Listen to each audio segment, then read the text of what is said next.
Kids, before you get your books, let me just have a couple words with you. Can you see it? It stays exactly the same. If I turn it this way, that line at the top of the water, no matter how I move the jug, the water stays exactly the same. The water stays. Flesh-eating, toxic sock jumper. Boom, boom, boom, boom. Who thinks that this might be flesh-eating, toxic liquid in here?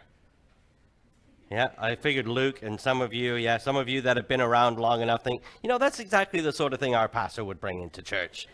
Flex eating. Who thinks this might just be water? Well, you guys are right. It is just water. Now, if you can look in there, I don't know if you can see that. Can you see a line right there at the top of the water? Can you see that? That's called the level of the water. Now, let me tell you something really fascinating about that.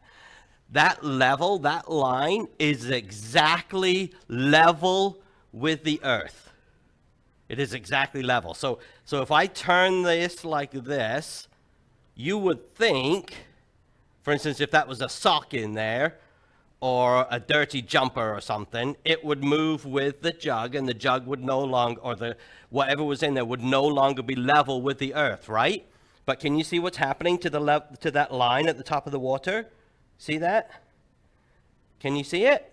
It stays exactly the same. If I turn it this way, that line at the top of the water, no matter how I move the jug, the water stays exactly the same. The water stays level. It's perfectly level with the earth. In fact, this is exactly the sort of a system that builders use to make sure that a house is exactly level.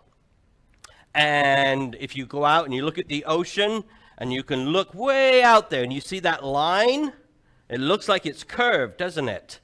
But that's actually perfectly level with the earth. You know why? Because water always finds its own level. No matter what you do, water finds its own level. And there's another really interesting thing about water. It always takes the path of least resistance. So when water is coming down a river, and it's perfectly level, believe it or not, and it's coming down the river, and there's a stone right in front of it, the path of least resistance is to go around the stone. It's not to climb up over and go over top of the stone. It goes around the stone. And if there's a tree or something sticking out into the river, the water will take the path of least resistance around it. Water always does that.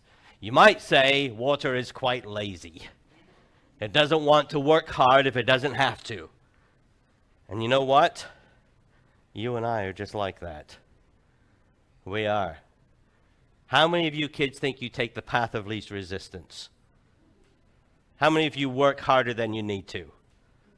Yes, some of you do as well, I know. If you said to your mom or your dad sitting next to you, I need the toilet. And they said, all right, go on then, but be quiet. And you got up, would you head out that door and go around there and we'll go all the way around? Some of you would, I know, especially now that I've said it. But for the most part, you wouldn't go out that door all the way around, walk down the road and come back in the other way and then go to the toilet, would you? If you needed to go to the toilet, you'd get up, you'd walk through there, and boom, there's a toilet right there. You know why? Because we, just like water, take the path of least resistance. For the most part, we will always do whatever is easiest to do. Our bodies are actually made to function properly by doing as little work as possible. They're meant to do the least that they have to, which is why you have to push them if you want them to do more. You have to consciously tell them to do that. Well, if you wanted to take a nap, how many of you want to take a nap? Any of you like to take naps? Yeah, some of the older. Jack, do you like to take naps? You haven't had a nap in years. What are you talking? He's stretching right now like he wants to take a nap. Yeah, there he goes. He's gone. When you want to take a nap, do you just kind of do what Jack did there? Kind of flip over and fall asleep? Or do you find somewhere to hang upside down and so your head's facing upside down? Do you do that? Some of you would like to now that I've said it, wouldn't you? Yeah, I know that.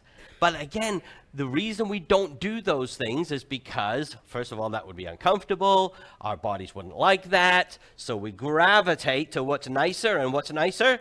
Just popping my head down next to me, and away I go. Well, I'm going to make a statement. This is the most important thing you're going to hear today, so pay attention, and then everything else I say after this is going to show you why I said this, okay? People, like water, gravitate to the path of least resistance. Just like water, we gravitate to the path of least resistance. If you have to choose between two things, we will always choose the easiest.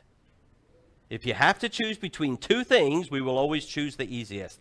If two things are equally easy, we will choose the one that brings us the most joy. If two things bring equal joy, we will choose the one that brings joy the quickest. And that is a summary of verses 1 to 11 of Ecclesiastes chapter 2. And I'm going to show you how I got there. All right, guys, if you want to go get your books, I think your little sheets are sitting on the back table. And parents, you can help them put them in their books if they want, and get some colors. And pay attention